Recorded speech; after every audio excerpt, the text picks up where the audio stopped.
FDFS Tamil நேயர்களுக்கு வணக்கம். தக் லைஃப் திரைப்படத்தோட தொடர் சர்ச்சை குறித்து தான் இன்னைக்கு நம்ம வீடியோல பார்க்க போறோம். தக் லைஃப் படம் வெளியாவதற்கு முன்பு கமல் அவர்கள் கன்னடம் குறித்து ஒரு கான்ட்ரவர்சியான ஒரு விஷயத்தை பேசி படம் கர்நாடகால வெளியிடாம அது ஒரு பெரிய பேசு பொருளாச்சு. இந்தியா ஃபுல்லா தக் லைஃபுக்கு ஒரு ஃப்ரீ ப்ரொமோஷன் கிடைச்சதுன்னு தான் சொல்லணும். அந்த வகையில படம் வெளியான பிறகும் ஒரு பெரிய கான்ட்ரவர்சி ஓடிட்டு இருக்கு. அது என்ன அப்படின்னு உங்க எல்லாருக்குமே தெரியும்.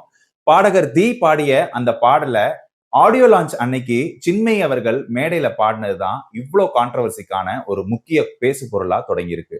அந்த வகையில முத்தமழை பாடல ஏன் சின்மயி பாடினாங்க, ஏன் ரியல் டைம்ல சின்மயிய பாட வைக்க முடியல அப்படிங்கிறது குறித்து தான் இன்னைக்கு நம்ம வீடியோல பார்க்க போறோம்.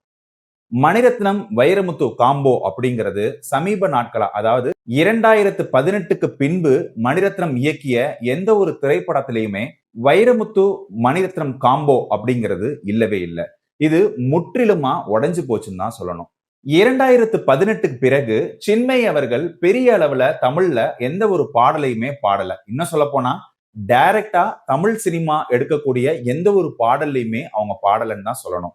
அவங்க பாடிய சில பாடல்கள், அதாவது தெலுங்கு, கன்னடம் போன்ற வேறு மொழிகள்ல இயக்கக்கூடிய படங்களை டப்பிங் பண்ணக்கூடிய பாடலை தான் சின்மயி அவர்கள் 2018க்கு பிறகு பாடியிருக்காங்க.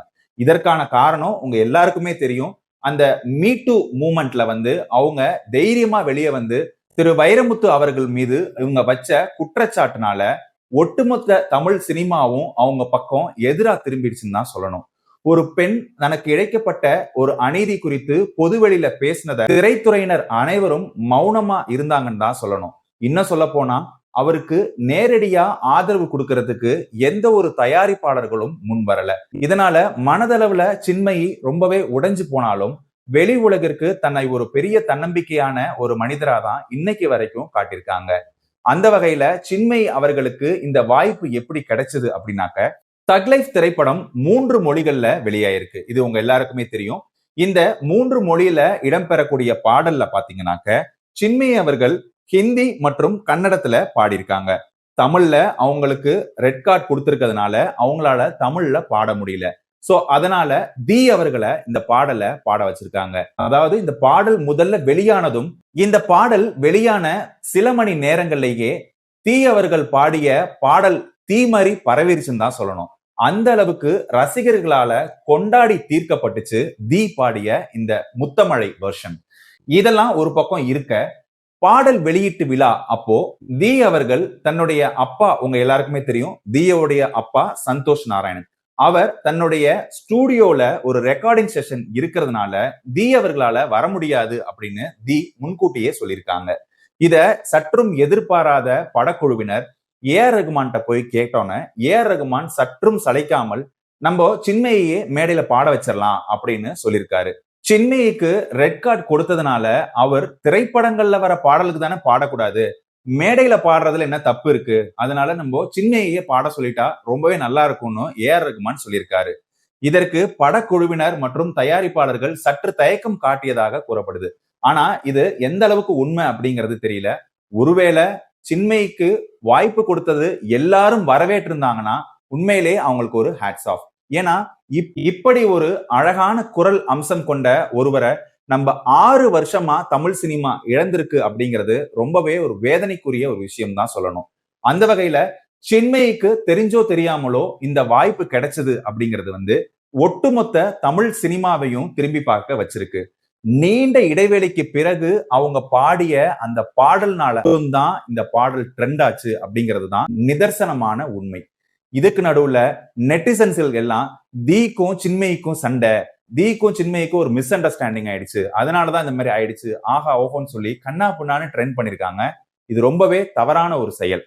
அப்படி எந்த ஒரு விஷயமும் நடக்கல அப்படின்னு சின்மயியே சமீபத்துல கொடுத்த ஒரு இன்டர்வியூல தெளிவுபடுத்திருக்காங்க. அந்த வகையில தி அவர்கள் பாடிய பாடல் வெஸ்டர்ன் டைப்ல பாடினதுனால ஒருவித ஆடியன்ஸ் ரொம்பவே சந்தோஷப்பட்டாலும் சின்மயி அவர்கள் பாடிய இந்த கிளாசிக்கல் வெர்ஷன் அப்படிங்கிறது ரொம்பவே நல்லா இருக்கு.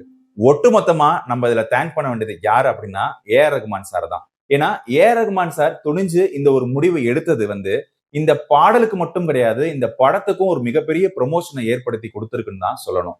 முத்தமழை பாடல் ஏன் திரைப்படத்துல இடம்பெறல அப்படின்னு ரசிகர்கள் ரொம்பவே தங்களுடைய வேதனையை வெளிப்படுத்திட்டு இருக்காங்க. ஏன்னா இந்த பாடல் கதையில எங்கேயுமே பொருந்தாததா இருக்குதா அப்படின்னா கண்டிப்பா இல்லைன்னு தான் சொல்லணும். கண்டிப்பா இந்த பாடல் கமலுக்கும் த்ரிஷாவுக்குமான ஒரு நெருக்கமான காட்சிகள் வர நேரங்கள்ல கூட இந்த பாடலை பயன்படுத்தி இருக்கலாம். ஆனா மணி சார் இந்த பாடலை தவிர்த்ததுக்கான காரணம் என்ன அப்படிங்கிறது அவர் இன்டர்வியூ கொடுத்தாதான் நமக்கு தெரியும். சோ நம்ம இதை எல்லாமே ஒரு அசம்ஷனா தான் நம்ம பார்க்கணும்.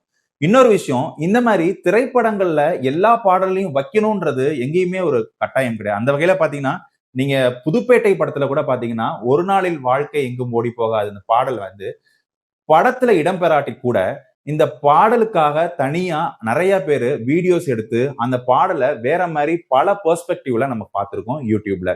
சோ அந்த மாரி இந்த பாடலுக்கும் நெறைய பேரு இப்போ வீடியோஸ் எடுத்து, அவங்க இந்த முத்தமழை பாடல் காட்சிப்படுத்தப்பட்டிருந்தா எப்படி இருக்கும் அப்படின்னு நெறைய பேரு இப்ப YouTubeல சொந்தமா வீடியோஸ் எடுத்து அப்லோட் பண்ண ஆரம்பிச்சிருக்காங்க. சோ ஆக மொத்தத்துல இந்த பாடல் எப்படி இருக்கு அப்படின்னா, சூப்பர்பா இருக்கு அப்படின்னு தான் சொல்லணும். சரிங்க. வேற ஒரு வீடியோல வேற ஒரு சுவாரஸ்யமான தகவல்களோடு உங்கள சந்திக்கிறேன். அதுவரை உங்களிடமிருந்து விடைபெறுவது நான் உங்கள் அபராஜித்தன்.